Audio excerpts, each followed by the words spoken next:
Bismillahirrahmanirrahim. Бүгінгі сабағымызда имам Нафи'тің екінші риwayatçысы, Misr jirgesinin qarası İmam Warsh rahmetullahi aleyhinin ömür bayanı jananın riwayatının öz köşölüktörü turalı olmoqçu. İmam Warsh rahmetullahi aleyhi 110 hijri жылы бұл жарық дүниеге келген. Анын толық аты жөнү Усман бин Саид бин Абдуллах бин Амр аль-Мисри. Күниясы кошумча аты Абу Саид болгон. Ал эми лакабы болсо Warsh болгон. Warsh деп аталуусунун себеби риwayattarda келет. Иннал варша шейун юснау минал лабан луқиба ли баядихи. Warsh деген сөз негизинен сүттөн жасалган быштак айтылат. Ал эми Имам Warsh рахматуллахи алейхи өңү түсү ак болгондуктан устаз аны Warsh деп атап койчу. Warsh деп көп айтылгандыктан адамдар аны ансыз тааный албай калышкан. Жана Имам Warsh рахматуллахи алейхи өзү дагы ушул атты жактырат эле, жана ар дайым устази саммани бихи, устазы мени ушинтип атаган деп сыймыктанып айтар эле. Негизинен Имам Warsh рахматуллахи алейхи башында эл башчы болчу. Кийин Куран окуу менен жана араб тилин үйрөнүү менен алек болуп, бул эки тең илимде чебер болуп чыккан.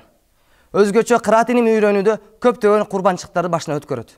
Бул тууралуу Имам Warsh рахматуллахи алейхи айтат: "Мен хижранын 155-жылы тагара айтканда 45 жашымда Имам Нафи'тин кыраатын үйрөнүш үчүн Миср шаарынан Мадина шаарына келдим" дейт. Ал жактан Имам Нафи рахматуллахи алейхи Куран үйрөткөн мечитке бардым. Элдин көптүгүнөн тилекке каршы ага Куран окуп бере алган жокмун. Арасынан бир топко кошулуп, жанымдагы адамдан Имам Нафи'ке эң жакын адам ким деп сурадым. Ал Жафар Усун башы деп жооп берди. Мен кайрадан ага кантип таанышсам болот, кантип жетсем болот десем, мен сизди анын үйүнө алып барам деп экөөбүз чогуу анын үйүнө бардык. Үйдөн ак жумал келген бир адам чыкты. Мен ага кайрылып, мен Имам Нафи'тин кыраатын үйрөнүш үчүн Миср жергесинен келген элем. Бирок тилекке каршы ага жете алган жокмун. Сиз анын жакын адамы экенсиз. Андыктан Алла үчүн аны менин ортомдо ортомчу болуңузду суранам дедим. Ал адам мени угуп дароо макул болду дагы чапанын кийип мен Имам Нафи рахматуллахи алейхи алып барды. Качан биз Имам Нафи рахматуллахи алейхи жолукканыбызда Жафар Урусун башчысы Имам Нафи рахматуллахи алейхи кайрылып, "Бул бала мени сага ортомчу кылып алып келиптир. Бул өзү Мисирден атайын сизден кыраат илимин үйрөнүш үчүн келген экен. Андыктан буга Куран үйрөтүңүз" деп суранганда Имам Нафи рахматуллахи алейхи досуна кайрылып, "Сиз билесиз, мен ансорлор менен мухажирин балдарын окутам" деди. Ошондо Жафар Урусун башчысы кайрадан "Эми бир айласын кылыңыз, бул атайын алыс жерден келген экен" деп кайрадан суранды. Ошондо Имам Warsh рахматуллахи алейхи айтат: "Имам Нафи мага карап туруп, сен бүгүн мешитте түнө" деди. Мен макул деп ошол күнү мешитте түнөдүм. Эртеси Имам Нафи рахматуллахи алейхи мешитке келип, "Мисирден келген конок каякта" деп сурады. Мен бул жердемин деп жооп бердим. Анан мага карап, "Сен Куран окуганга укуктуураксың, андыктан сен оку" деди. Ошентип мен Куран окуй баштадым. Мен үнүм бийик жана кооз болгондуктан Пайгамбарыбыз саллаллаху алейхи ва салламдын Ан-Набави мечити мен үнүм менен жаңырып жатты. Качан мен 30 аят окуганымда Имам Нафи мага ишарат кылып токто деди. Ошондо жыйын арасынан бир бала туруп келип, "Устаз, биз ар дайым сиздин жаныңызда жүрөбүз. Бул адам мусафир экен, алыстан келиптир. Андыктан мен өз үлүшүмдөн бул адамга 10 аят бердим" деди. Мен 10 аят окудум. Андан кийин дагы бир адам туруп, "Мен дагы өз үлүшүмөн 10 аят бердим" деди. Мен дагы 10 аят окудум. Ошентип жыйындагы бардык адамдар өздөрүнүн үлүштөрүн берип жатты. Натыйжада өз үлүшүн бербеген бир да адам калган жок. Андан кийин дагы Имам Нафи рахматуллахи алейхи мага карап, "Дагы оку" деди. Мен 50 аят окудум. Ошентип 50 аяттан окуп отуруп, Мадинага кеткенге чейин Имам Нафи рахматуллахи алейхи Курани Каримди бир канча жолу окуп бердим дейт. Бул окуяны жыйынтыктап караганда Имам Warsh рахматуллахи алейхи Курани Карим жан денем сүйүп, мен кыраат илимин үйрөнөм деген бийик максаты жана жогорку деңгээлде талабы болгондуктан Аллах Таала бул адамга өтө аз убакыттын ичинде бул кыраат илимин терең өздөштүрүп, чебер кароо болууга мүмкүнчүлүк берди. Андыктан биз дагы кыраат илимин үйрөнүш үчүн Курани Каримди жан дилибизден сүйүп, аны үйрөнүүнүн бийик максатыбыз жана жогорку деңгээл талабыбыз болуш керек. Ошондо Аллах Таала бизге дагы бул илимди өтө терең өздөштүрүп, мыкты карлардан болууга мүмкүнчүлүк берет. Имам Warsh рахматуллахи алейхи кыраат илимин үйрөнүүдө ихлас жана таквачылыктын негизинде болгондуктан Аллах Таала анын риwayатын кабыл кылып, ошол замандан баштап бүгүнкүгө чейин бир канча өлкөлөрдө Warsh риwayатын окуп келет. Ал өлкөлөр атай кетсек, Тунис, Алжир, Марокко, Мауритания жана ошондой эле Африканын батыш жагында жайгашкан кээ бир өлкөлөрдө окулат.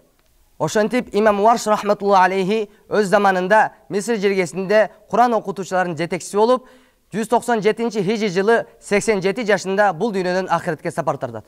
Мына ушинтип биз имам Варш рахматуллахи алейхинин өмүр баяны менен кыскача таанышып өттүк. Ал эми азыр болсо Варш риwayatынын өзгөчөлүктөрү жана айырмачылыктары тууралуу таанышып өтөбүз. Анда эмесе мен силерге Варш риwayаты менен Бакара сүрөсүнүн баштапкы аяттарын окуп берейин. А'удзу биллахи минаш шайтанир ражим. Бисмиллахир рахманир рахим. Алиф лам